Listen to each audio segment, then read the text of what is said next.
ओम नमो भगवते वासुदेवाय। भक्तों, श्री सत्यनारायण भगवान की जो व्रत कथा है स्कंद पुराण में वर्णित किया गया है, इस कथा के श्रवण मात्र से जीवन की सभी मनोकामनाएं पूर्ण होती हैं और जीवन में सुख समृद्धि प्राप्त होती है। इस व्रत को कैसे करना चाहिए, क्या सामग्री होनी चाहिए, कैसे पूजन विधि करनी चाहिए, सभी आपको इस कथा में, इस वीडियो में बताया जाएगा। ध्यान पूर्वक, श्रद्धा पूर्वक सुनिए। सामग्री में केले के खंभे, पंचपल्लव, कलश, पंचरत्न, चावल, अबीर, धूप, पुष्पों की माला, श्रीफल, ऋतुफल, अंग वस्त्र, नैवेद्य, कलावा, आम के पत्ते, यज्ञोपवीत वस्त्र, कपूर, गुलाब का फूल, दीप, तुलसी दल, पान, पंचामृत जो कि दूध, दही, घृत, शहद, शक्कर, केसर आदि से बनाया जाता है, चौकी भगवान को विराजमान करने के लिए। पूजन विधि किस प्रकार करते हैं, आइए मैं बताती हूँ। व्रत करने वाला पूर्णिमा व संक्रांति के दिन सायं को स्नान आदि से निवृत्त होकर पूजा स्थान में आसन पर बैठकर श्रद्धा पूर्वक भगवान गणेश, गौरी, वरुण, विष्णु आदि सब देवताओं का ध्यान करके पूजन करे और संकल्प करे कि मैं सत्यनारायण स्वामी का पूजन तथा श्रवण सदैव करूंगा। पुष्प हाथ में लेकर भगवान सत्यनारायण का ध्यान करे। यज्ञोपवीत पुष्प, धूप, नैवेद्य आदि से युक्त होकर स्तुति करे, हे भगवान, मैंने श्रद्धा पूर्वक फल, जल आदि सब सामग्री आपको अर्पण की है, इसे स्वीकार कीजिए। आपदाओं से मेरी रक्षा कीजिए, मेरा आपको बारंबार नमस्कार है। इसके बाद सत्यनारायण भगवान की कथा पढ़ें अथवा श्रवण करें। पहला अध्याय। एक समय नैमिषारण्य तीर्थ में शौनकादि 88,000 ऋषियों ने श्री सूत जी से पूछा, हे प्रभु, इस कलयुग में वेद विद्या रहित मनुष्यों को प्रभु भक्ति किस प्रकार मिलेगी तथा उनका उद्धार कैसे होगा? इसलिए हे मुनि श्रेष्ठ, कोई ऐसा तप कहिए जिससे थोड़े समय में पुण्य प्राप्त होवे तथा मन वांछित फल भी मिले। वह कथा सुनने की हमारी इच्छा है। सर्वशास्त्र ज्ञाता श्री सूत जी बोले, हे वैष्णवों में पूज्य, आप सबने सर्व प्राणियों के हित की बात पूछी है। अब मैं उस श्रेष्ठ व्रत को आप लोगों से कहूंगा जिस व्रत को नारद जी ने श्री लक्ष्मी नारायण से पूछा था और श्री लक्ष्मीपति ने मुनि श्रेष्ठ नारद से कहा था, सो ध्यान से सुनो। एक समय योगी राज नारद जी दूसरों के हित की इच्छा से अनेक लोकों में विचरण करते हुए मृत्यु लोक में आ पहुँचे। वहाँ बहुत योनियों में जन्मे हुए प्रायः सभी मनुष्यों को अपने कर्मों द्वारा अनेकों दुखों से पीड़ित देखकर किस यत्न के करने से निश्चय ही इनके दुखों का नाश हो सकेगा, ऐसा मन में विचार करके विष्णु लोक को गए। वहाँ श्वेत वर्ण और 4 भुजाओं वाले देवों के ईश नारायण को, जिनके हाथों में शंख, चक्र, गदा और पद्म थे तथा वनमाला पहने हुए थे, देखकर स्तुति करने लगे। हे भगवान, आप अत्यंत शक्ति से संपन्न हैं, मन तथा वाणी भी आपको नहीं पा सकती। आपका आदि, मध्य और अंत नहीं है। निर्गुण स्वरूप, सृष्टि के आदिभूत और भक्तों के दुखों को नष्ट करने वाले हो, आपको मेरा नमस्कार है। नारद जी के इस प्रकार की स्तुति सुनकर विष्णु भगवान बोले कि हे मुनि श्रेष्ठ, आपके मन में क्या है, आपका यहाँ किस कार्य के लिए आगमन हुआ है, निसंकोच कहो। तब नारद मुनि बोले, मृत्यु लोक में सब मनुष्य जो कि अनेक योनियों में पैदा हुए हैं, अपने अपने कर्मों के द्वारा अनेक प्रकार के दुखों से दुखी हो रहे हैं। हे नाथ, मुझ पर दया करते हो तो बतलाइए कि उन मनुष्यों के सब दुख थोड़े से ही प्रयत्न से कैसे दूर हो सकेंगे। श्री भगवान जी बोले, हे नारद, मनुष्यों की भलाई के लिए तूने यह बहुत अच्छी बात पूछी। जिस कार्य के करने से मनुष्य मोह से छूट जाता है वह मैं कहता हूँ, सुनो। बहुत पुण्य का देने वाला स्वर्ग तथा मनुष्य लोक दोनों में दुर्लभ एक व्रत है। आज मैं प्रेमवश होकर तेरे से कहता हूँ, सत्यनारायण जी का व्रत अच्छी तरह विधान पूर्वक करके मनुष्य तुरंत ही वहाँ सुख भोग कर मरने पर मोक्ष को प्राप्त होता है। श्री नारद जी के श्री भगवान के वचन सुनकर नारद मुनि बोले कि उस व्रत का क्या फल है, क्या विधान है और किसने यह व्रत किया है और किस दिन यह व्रत को करना चाहिए, विस्तार से कहो।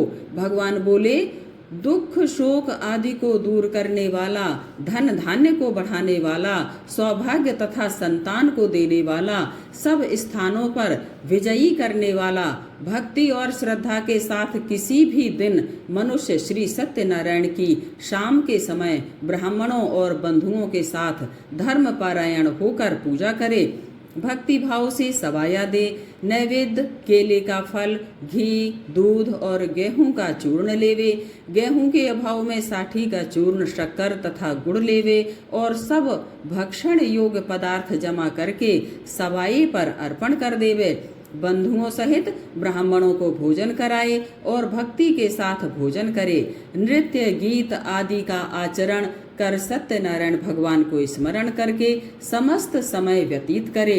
इस तरह का व्रत करने पर मनुष्यों की इच्छा निश्चय ही पूर्ण होती है। विशेषकर कलिकाल में भूमि पर यही मोक्ष का सरल उपाय है। श्री सत्यनारायण व्रत का प्रथम अध्याय संपन्न हुआ।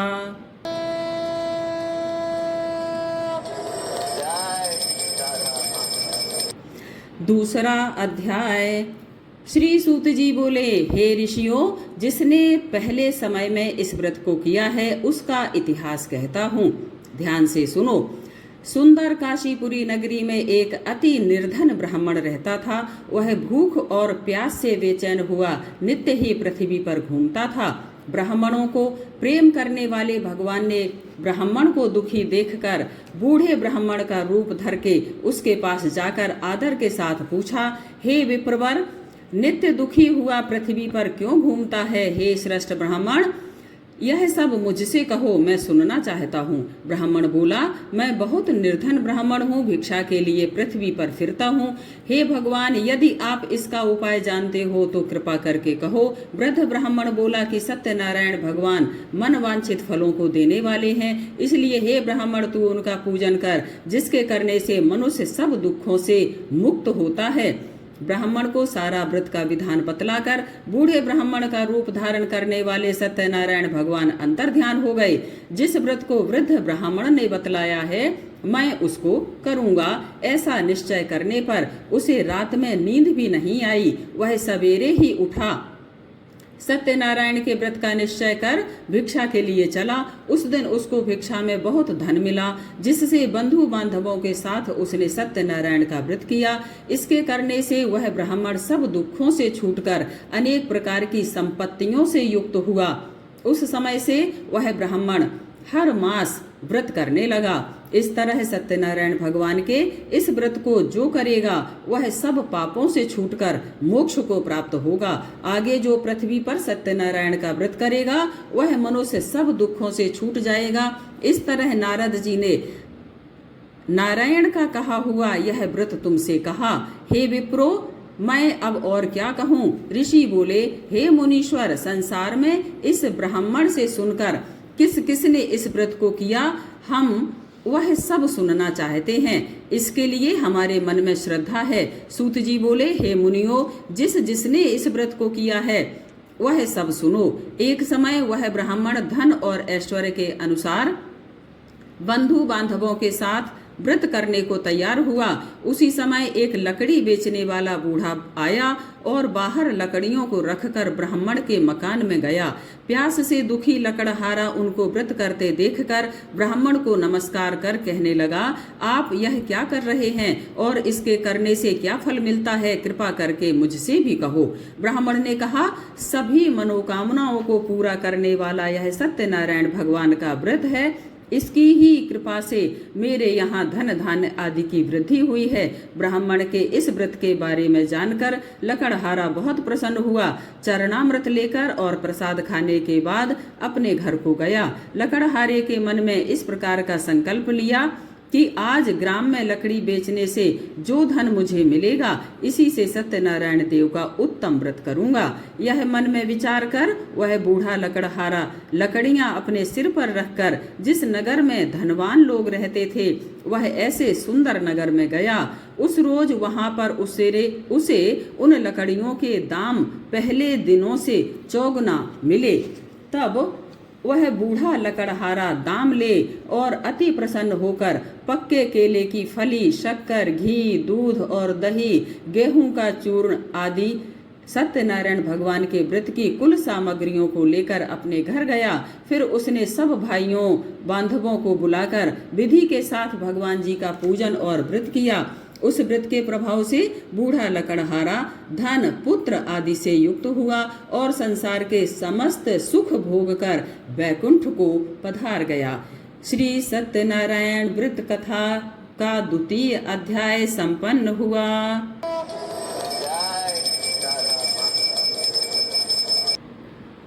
तीसरा अध्याय। श्री सूत जी बोले, हे श्रेष्ठ मुनियों, अब आगे की कथा कहता हूँ, सुनो। पहले समय में उल्का मुख नाम का एक बुद्धिमान राजा था। वह सत्यवक्ता और जितेंद्रिय था। प्रतिदिन देव स्थानों में जाता तथा गरीबों को धन देकर उनके कष्ट दूर करता था। उसकी पत्नी कमल के समान मुख वाली और सती साध्वी थी। भद्रशिला नदी के तट पर उन दोनों ने सत्यनारायण देव का व्रत किया।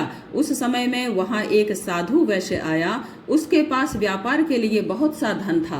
नावों को किनारे पर ठहराकर राजा के पास गया और राजा को व्रत करते हुए देखकर विनय के साथ पूछने लगा, हे राजन, भक्ति युक्त चित्त से यह आप क्या कर रहे हैं? मेरी सुनने की इच्छा है, यह आप मुझे बताइए।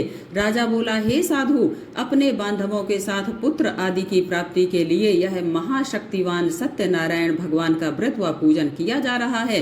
राजा के वचन सुनकर साधु आदर के साथ बोला, हे राजन, मुझसे इसका सब विधान कहो, मैं भी आपके कथनानुसार इस व्रत को करूंगा। मेरे भी कोई संतान नहीं है और इससे निश्चय ही मेरी संतान होगी। राजा से सब विधान सुनकर व्यापार से निवृत्त हो आनंद के साथ घर आ गया। साधु ने अपनी स्त्री से संतान देने वाले उस व्रत का समाचार सुनाया और कहा कि जब मेरे संतान होगी तब मैं इस व्रत को करूंगा। साधु ने ऐसे वचन अपनी स्त्री लीलावती को कहे। एक दिन उसकी स्त्री लीलावती पति के साथ आनंदित हो सांसारिक धर्म में प्रवृत्त होकर सत्यनारायण भगवान की कृपा से गर्भवती हो गई तथा 10वें महीने में उसके एक सुंदर कन्या का जन्म हुआ। दिन दिन वह इस तरह बढ़ने लगी जैसे शुक्ल पक्ष का चंद्रमा बढ़ता है। कन्या का नाम कलावती रखा गया।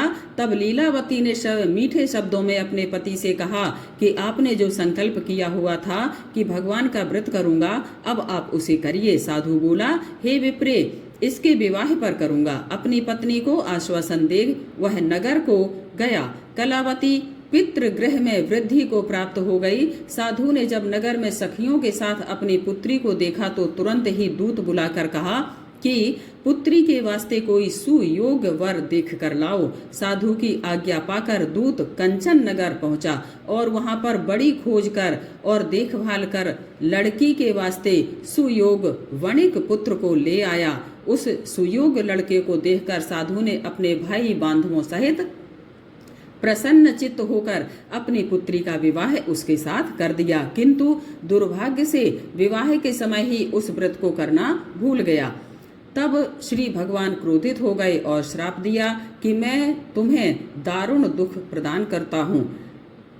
अपने कार्य में कुशल साधु बनिया अपने जामाता सहित समुद्र के समीप रत्नपुर नगर पहुंचा। वहां दोनों ससुर जमाई चंद्रकेतु राजा के नगर में जा पहुंचे और व्यापार करने लगे। एक रोज भगवान सत्यनारायण की माया से प्रेरित कोई चोर राजा का धन चुराकर शीघ्रता पूर्वक जा रहा था, किंतु पीछे से राजा के दूतों को आते देखकर चोर ने घबराकर भागते भागते धन को वहीं चुपचाप रख दिया जहां वह दोनों ससुर जमाई ठहरे हुए थे। तब दूतों ने उस साधु वैश्य के पास जाकर के धन को रखा देखा तो दोनों को बांध कर ले गए और प्रसन्नता से दौड़ते हुए राजा के समीप जाकर बोले, यह दो चोर हम पकड़ लाए हैं, देखकर आज्ञा दीजिए। राजा की आज्ञा से उनको कठिन कारावास में डाल दिया गया और उनका धन राजा ने छीन लिया। उसी श्राप द्वारा उनकी पत्नी भी घर पर बहुत दुखी हुई। घर पर जो धन रखा था चोर चुरा कर ले गए। शारीरिक व मानसिक पीड़ा में भूख प्यास से अति दुखित हो अन्न की चिंता में कलावती एक ब्राह्मण के घर गई। वहां उसने सत्यनारायण व्रत होते देखा। वहां उसने कथा सुनी तथा प्रसाद ग्रहण कर रात को घर आई। माता ने कलावती से कहा, हे पुत्री, दिन में कहाँ रही? वह तेरे मन में क्या है? कलावती बोली, हे माता, मैंने एक ब्राह्मण के घर में सत्यनारायण का व्रत देखा है। कन्या के वचन सुनकर लीलावती भगवान के पूजन की तैयारी करने लगी। लीलावती ने परिवार और बंधुओं सहित भगवान का पूजन किया और यह वर मांगा कि मेरे पति और दामाद शीघ्र ही आ जावें और प्रार्थना की कि हम सबका अपराध क्षमा करो। सत्यनारायण भगवान ऐसे व्रत से संतुष्ट हो गए। भगवान स्वयं राजा चंद्रकेतु को स्वप्न में दिखाई दिए और कहा, हे राजन, दोनों बंदी वैश्य प्रातः ही छोड़ दो और उनका सब धन जो तुमने ग्रहण किया है दे दो, नहीं तो तेरा धन, राजपुत्र आदि सब नष्ट कर दूंगा। राजा को ऐसा वचन सुनाकर भगवान अंतर्ध्यान हो गए। प्रातःकाल राजा चंद्रकेतु ने सभा में अपना स्वप्न सुनाया और दोनों वणिक पुत्रों को कैद से मुक्त कर सभा में बुलाया। दोनों ने आते ही राजा को नमस्कार किया। राजा मीठे वचनों से बोला, हे महानुभावों, भावी वर्ष ऐसा कठिन दुख प्राप्त हुआ है, अब कोई भय नहीं। ऐसा कहकर राजा ने उनको नए नए वस्त्र आभूषण पहनाए तथा उनका जितना धन लिया था उससे दुगना धन दिलवाकर विदा किया। दोनों वैश्य अपने घर को चल दिए। श्री सत्यनारायण व्रत कथा 3रा अध्याय संपन्न हुआ।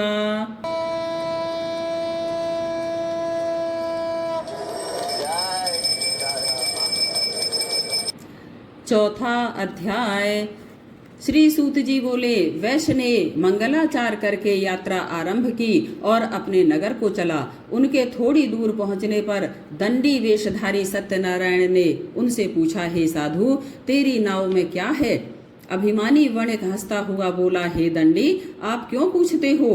क्या धन लेने की इच्छा है? मेरी नाव में तो बेल तथा पत्ते आदि भरे हैं। वैश्य का कठोर वचन सुनकर भगवान ने कहा, तुम्हारा वचन सत्य हो। ऐसा कहकर दंडी वहां से चले गए और कुछ दूर जाकर समुद्र के किनारे बैठ गए। दंडी के जाने पर वैश्य ने नित्य क्रिया करने के बाद नाव को ऊंची उठी देखकर अचंभा किया तथा नाव में बेल आदि देखकर मूर्छित हो जमीन पर गिर पड़ा। जब मूर्छा खुलने पर बहुत शोक करने लगा तब उसका दामाद बोला, आप शोक ना करें, यह दंडी का श्राप है, अतः दंडी की शरण में चलना चाहिए, तभी हमारी मनोकामना पूरी होगी। दामाद के वचन सुनकर वह दंडी के पास पहुंचा। अत्यंत भक्ति भाव से नमस्कार करके बोला, मैंने जो आपसे असत्य वचन कहे थे उसको क्षमा करो। ऐसा कहकर महान शोकातुर होकर रोने लगा। तब दंडी भगवान बोले, हे वणिक पुत्र, मेरी आज्ञा से बार बार तुम्हें दुख प्राप्त हुआ है। तू मेरी पूजा से विमुख हुआ है।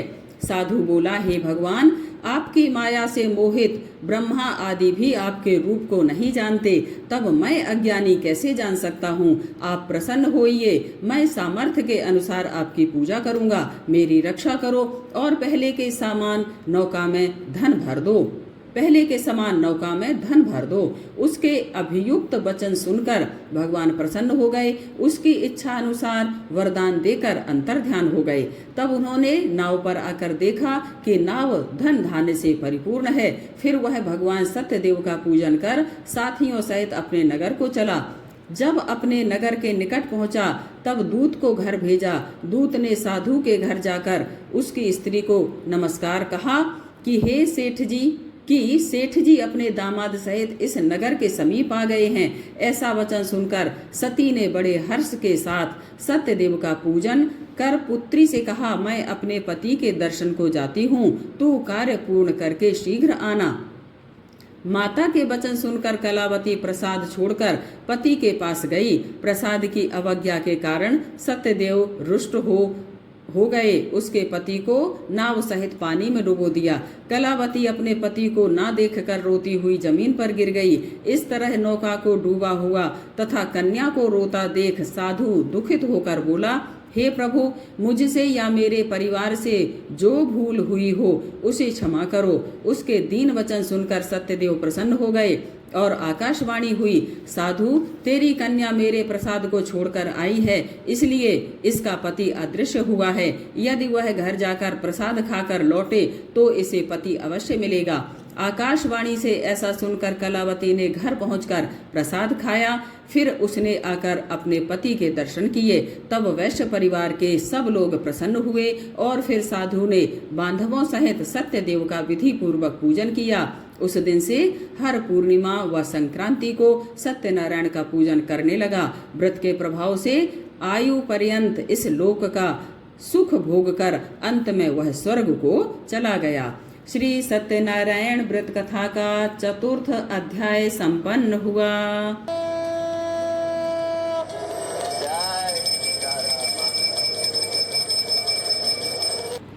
5वां अध्याय। श्री सूत जी बोले, हे ऋषियों, मैं और भी कथा कहता हूँ, सुनो। प्रजा पालन में लीन तुंगध्वज नाम का राजा था। उसने भी भगवान का प्रसाद त्याग कर बहुत दुख पाया था।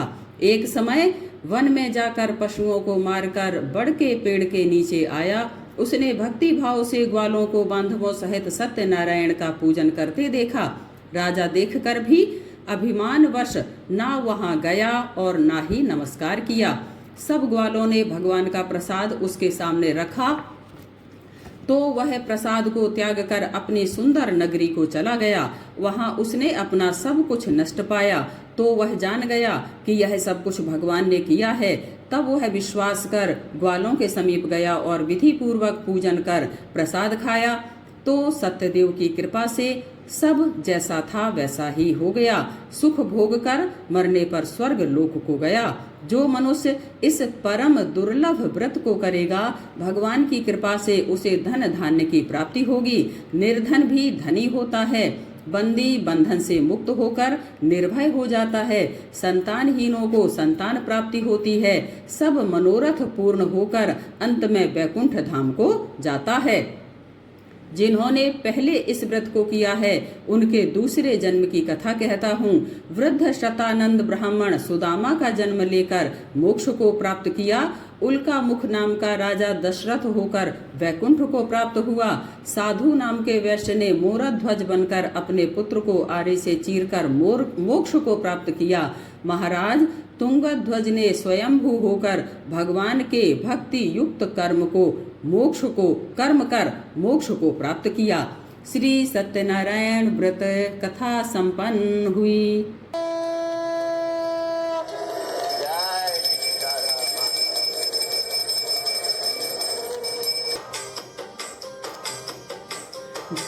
जय लक्ष्मी रमणा, श्री जय लक्ष्मी रमणा।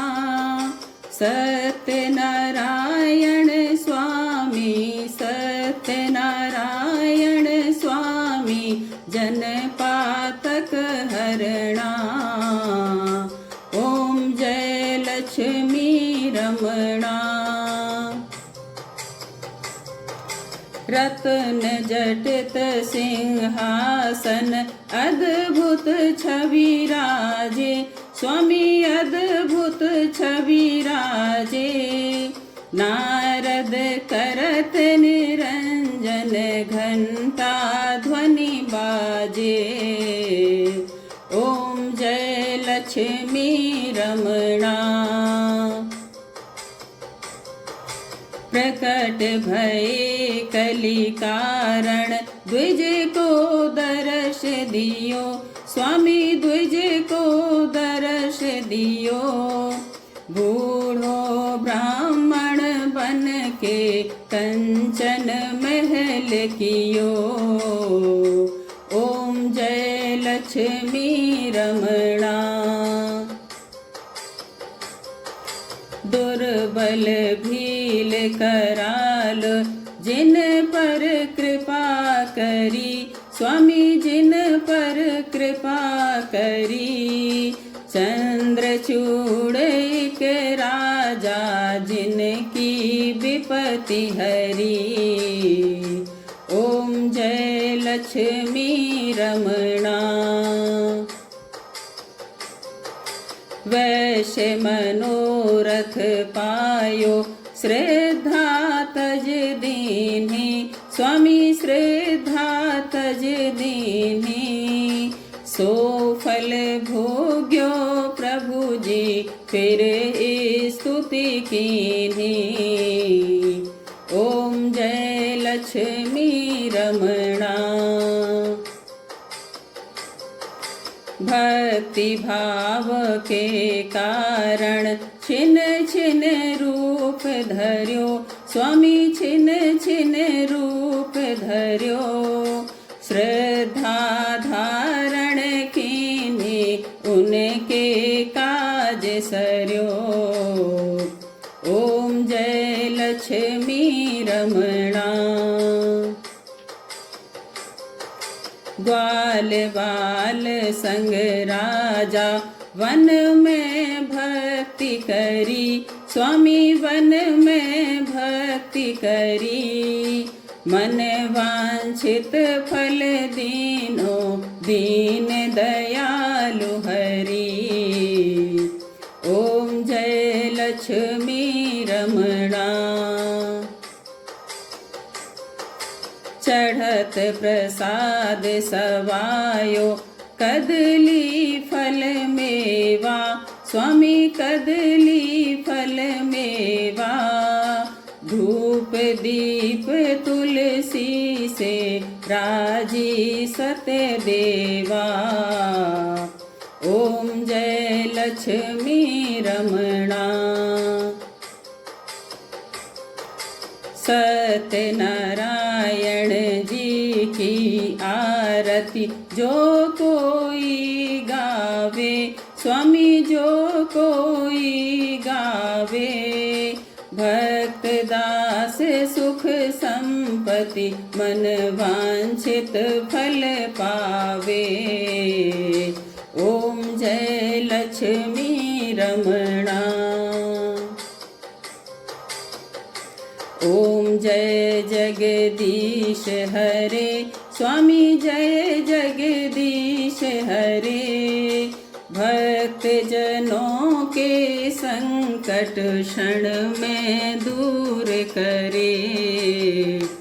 ओम जय जगदीश हरे।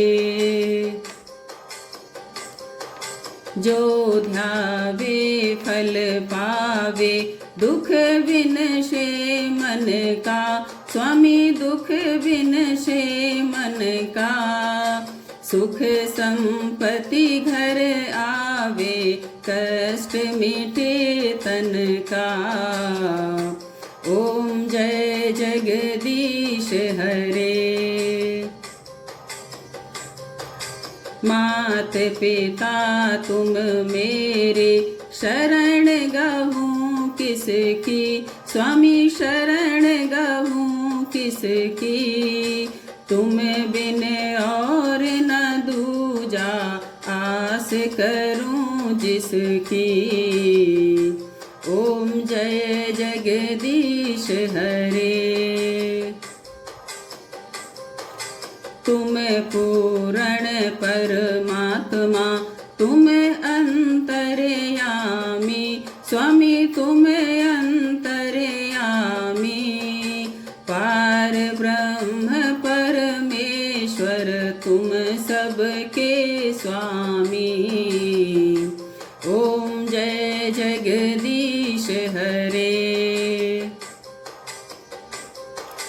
तुम करुणा के सागर तुम पालन करता। स्वामी तुम पालन करता। मैं मूरख खल कामी कृपा करो भरता। ओम जय जगदीश हरे। तुम हो एक अगोचर सबके प्राण प्राणपति, स्वामी सबके प्राणपति। किसे विधि मिलूं दयामय, तुमको मैं कुमति। ओम जय जगदीश हरे। दीन बंधु दुख हरता, तुम ठाकुर मेरे, स्वामी तुम ठाकुर मेरे। अपने हाथ उठाओ, शरण पड़ा तेरे। ओम जय जगदीश हरे। विषय विकार मिटावो, पाप हरो देवा, स्वामी पाप हरो देवा। श्रद्धा भक्ति बढ़ाओ, संतन की सेवा। ओम जय जगदीश हरे। तन मन धन सब कुछ है तेरा, स्वामी सब कुछ है तेरा। तेरा तुझको अर्पण क्या लागे मेरा। ओम जय जगदीश हरे। बोलो सत्यनारायण भगवान की जय।